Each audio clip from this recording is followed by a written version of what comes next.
مکران شاہ سیر سپاٹے میں رہتا تھا. ایک بوڑھی عورت تھی, اس کی ایک گائے تھی. وہ جنگل کے اندر بوڑھی رہتی تھی, گائے اس کی وہاں چرتی رہتی تھی. شام کو وہ گائے گھر لوٹتی, بوڑھی دودھ پی کے سو جاتی. سپاہی اس بوڑھی کے پاس آئے, کہنے لگے تیری گائے بڑی صحت مند ہے, ہمارے ہاتھ بیچ دے.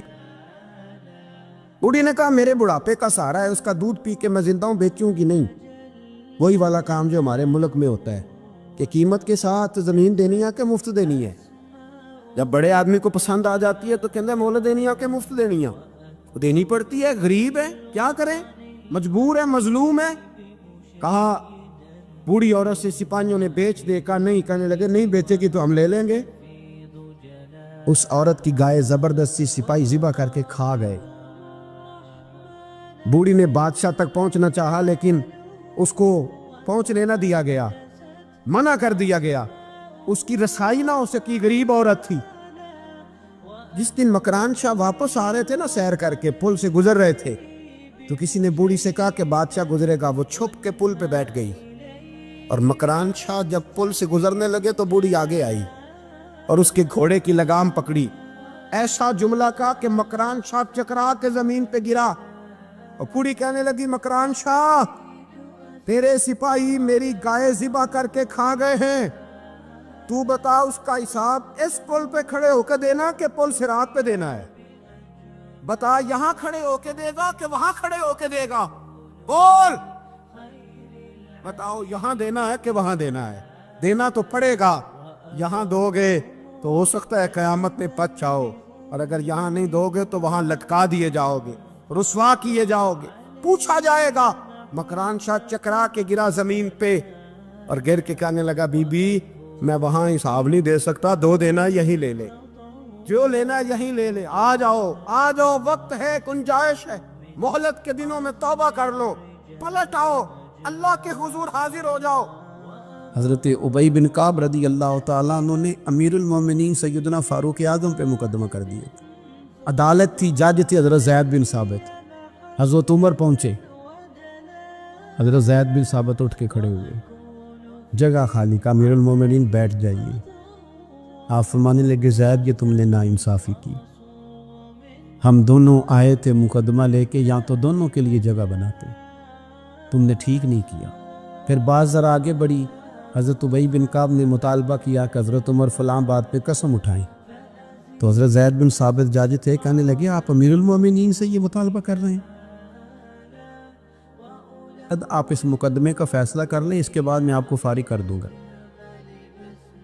آپ مجھے امیر المومنین کہہ رہے ہیں, اور امیر المومنین کہہ کہ آپ یک طرفہ ہو رہے ہیں, اور جو آدمی انصاف لینے آپ کے دروازے پہ آیا ہوا ہے, اس ملک کا مسئلہ کیا ہے؟ اس ملک کا مسئلہ غریبی نہیں, میرے وطن کا مسئلہ یہ ہے کہ امیر غریب کے لیے قانون الگ الگ ہے. یہاں 11 سال 12 سال ایک شخص جیل میں رہ کے آتا ہے, لیکن بعد میں پتہ چلتا ہے وہ تو بے گناہ تھا. اس کے 11 سال کون واپس کرے گا؟ اس کے 20 سال زندگی کے جو سلاخوں کے پیچھے کٹ گئے کون واپس کرے گا؟ اور امیر آدمی وہ تو قبل از گرفتاری ضمانت کرا لیتا ہے. ان کے پاس تو بڑے بڑے ایشو ہیں, بڑے بڑے وکیل ہیں, بڑے بڑے ڈاکٹروں کی ان کے پاس رپورٹیں ہیں, وہ تو سارا کچھ کر سکتے ہیں, کوئی ہے ہی نہیں ان کو روکنے والا. میرے عزیزو آپ سمجھے میری بات کو. حضرت عمر فاروق فرمانے لگے یہ فیصلہ کر لیں, اس لیے کہ حضرت عمر اگر صرف اپنا سوچتے تو نظریہ نہیں بچتا تھا. جناب عمر رضی اللہ تعالیٰ عنہ نے نا صرف اپنا نہیں سوچا, انہوں نے کہا کہ سچ کو فروغ دیا جائے, ذات سے نکلا جائے. آپ فرمانے لگے تو نا عمر کو کسی اونچی اڑان میں مبتلا نہ کر, عمر کو پتا ہے عمر کیا ہے, اسے وہ دور یاد ہے جب وہ اونٹ چرایا کرتا, لہٰذا میرے لیے وہی فیصلہ کر جو فیصلہ کرنے کا طریقہ قرآن و سنت نے ہمیں عطا فرمایا ہے. آپ نکلیں ذرا ذات پات کے چنگل سے.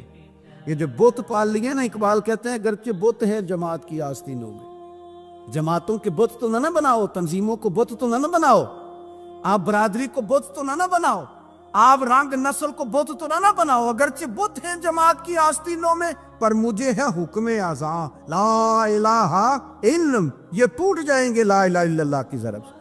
وسیع الظرف, وسیع المزاج بنے, وسیع المشرب بنے. آپ کبھی بھی سوچوں کو اتنا محدود نہ کریں کہ آپ کسی ایک ابہام کا شکار ہو کے ہی ساری زندگی گزار دیں۔ کیا مسئلہ تھا عرب کے لوگوں کو؟ مسئلہ کیا تھا؟ صرف اتنا، ایک عجیب روایت ہمیں ملتی ہے سیرت کی کتابوں میں، میرے نبی پاک صلی اللہ تعالی علیہ وسلم نا رات کے وقت پہاڑ کی چوٹی پہ بیٹھ کے قرآن پاک کی تلاوت کرتے تھے۔ حضور نا رات کے وقت قرآن پاک کی تلاوت کر رہے تھے، نبی کریم تلاوت کر رہے تھے،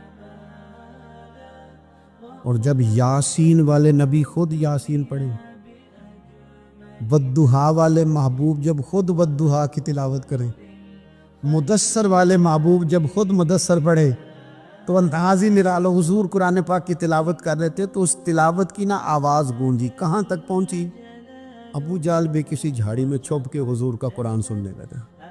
سریلی اتنی تھی، اس میں لطف ہی اتنا تھا۔ ابو سفیان بھی آ گئے، کسی جھاڑی میں چھپ کے قرآن سننے لگے۔ اخنس بن شریک بھی آ گیا، تھوڑا نہیں سنا، ساری رات ہی حضور کی تلاوت سنتے رہے، ساری رات تلاوت سنتے۔ پر کہاں چین لینے دے حضور کی میٹھی آواز، کہاں چین لینے دے حضور کی میٹھی آواز۔ تینوں پھر اٹھ گئے، کئی دن آتے رہے۔ ایک دن طے ہوا کہ آج کے بعد بالکل نہیں آنا، جو آئے گا سزا ملے گی، ہو گئی بات طے۔ اخنس بن شریک کہتے ہیں میں سویرے ابو جہل کے گھر گیا، میں نے کہا سن، ایک دن نہیں کئی راتیں تو نے بھی سنا میں نے بھی سنا، دل پہ ہاتھ رکھ کے بتا وہ جو پڑھتے ہیں وہ حق سچ ہے کہ نہیں؟ کری بات کا، سنا تو نے بھی سنا میں نے بھی، ساری رات سنا، بتا بات سچی ہے کہ نہیں؟ تو ابو جہل کہنے لگا ایک ایک حرف سچ ہے، ایک ایک بات سچی ہے، تو تو مانتا کیوں نہیں؟ پھر تو مانتا کیوں نہیں؟ تو جو ابو جہل نے جواب دیا، خدا را اس پہ غور کرنا، میری منت سمجھ کر اس بات پہ غور کرنا، او پھر تو مانتا کیوں نہیں؟ تو ابو جہل کہنے لگا ہمارے قبیلے کا اور بنو ہاشم کا، حضور سید عالم کے قبیلے کا شروع سے مقابلہ رہا ہے۔ انہوں نے اگر لوگوں کو کھانے کھلائے تو ہم نے بھی کھلائے، انہوں نے غریبوں کا بوجھ اٹھایا تو ہم نے بھی اٹھایا، انہوں نے اگر گھوڑا دوڑایا تو ہم نے بھی دوڑایا، پھر انہوں نے دعویٰ کر دیا کہ ہمارے اندر ایک نبی آ گیا ہے۔ اب ہم کیسے مان لیں اس قبیلے میں نبی آ گیا؟ پہلے کیا کہہ رہا ہے؟ بات بالکل حق ہے۔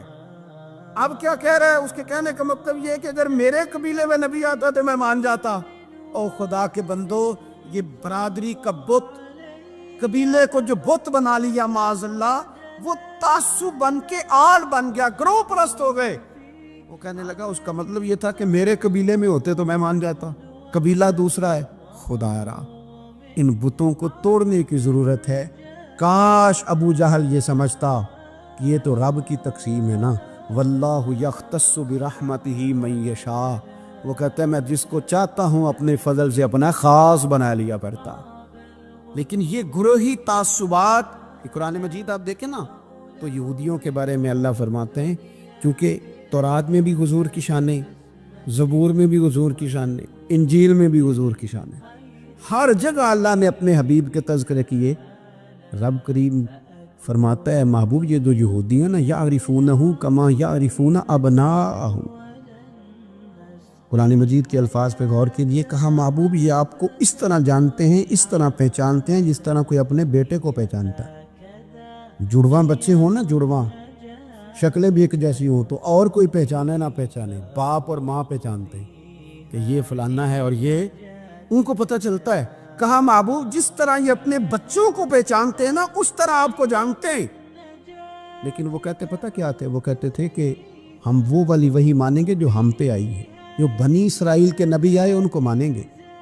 یہ چونکہ حضرت اسماعیل علیہ السلام کی اولاد میں سے ہے رسول رحمت صلی اللہ علیہ وسلم، لہٰذا نہیں مانیں۔ وہ جو گروہی تعصب تھا نا، قبیلے کا تعصب گروہی، وہ لے ڈوبا۔ وہ تورات پڑھ کے بھی، انجیل پڑھ کے بھی، بلکہ وہ لوگوں کو کہا کرتے تھے رسول آنے والے ہیں، رسول آنے والے ہیں، رسول آنے والے ہیں، لیکن حضور آ گئے حضرت ابراہیم کی اولاد میں سے، حضرت اسماعیل کی اولاد میں سے۔ انہوں نے کہا جی وہ تو ہمارے قبیلے میں ہوتے تو ہم مانتے۔ میں نے بھی غور کرنا ہے، آپ نے بھی غور کرنا ہے۔